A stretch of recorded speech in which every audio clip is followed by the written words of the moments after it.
Professor Vinod Vyasulu is one of the earliest faculty members to join IIMB way back in 1974. As many of us know, IIMB was actually formally inaugurated in 1973 October, and Professor Vinod Vyasulu joined IIMB in June of 1974, and he served IIMB for a long 14 years till he resigned from the institute in 1988.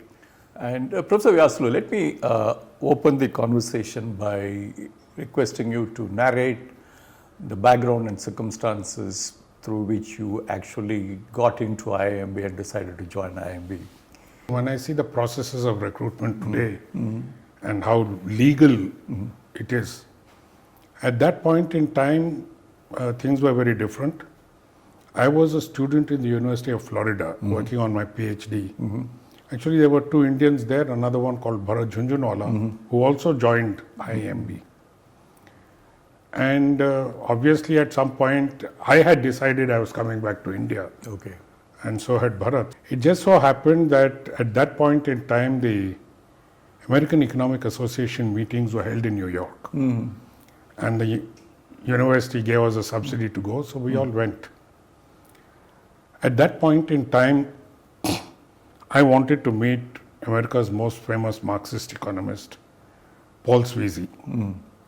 I mention this because we had heard of Sweezy in our economic theory classes as a young professor at Harvard who came up with the theory of the kink demand curve.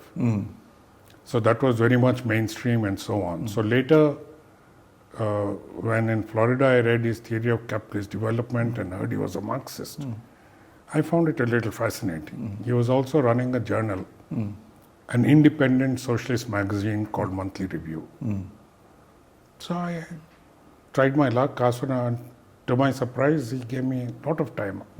I went to the Monthly Review, we talked. It was very interesting. He asked me about my experiences, and I had been writing something about how I was a student in the US when all kinds of things were happening in India.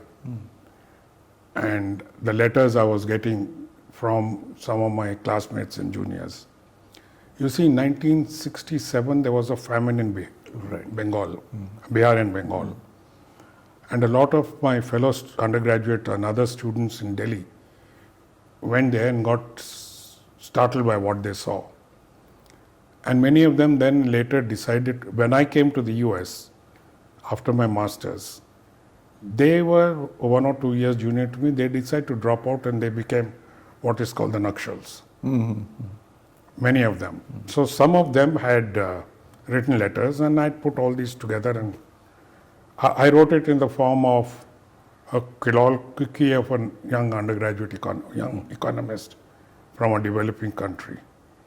And it's called The Parable of the Underdeveloped Economists. Somehow I worked up the courage to show it to Sweezy.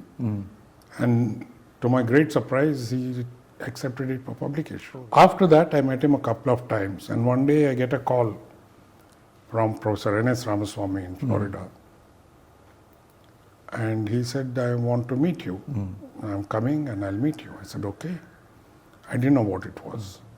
He came and then said, I wanted to meet you because Paul Sweezy has said that you are a good potential faculty member. Okay.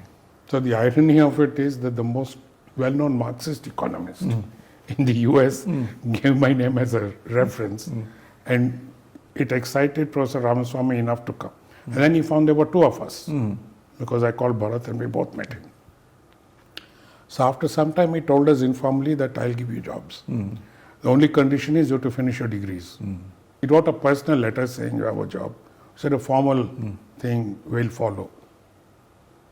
I found that this was not unusual, and that's how I came to IIM Bangalore. So I joined in June '74.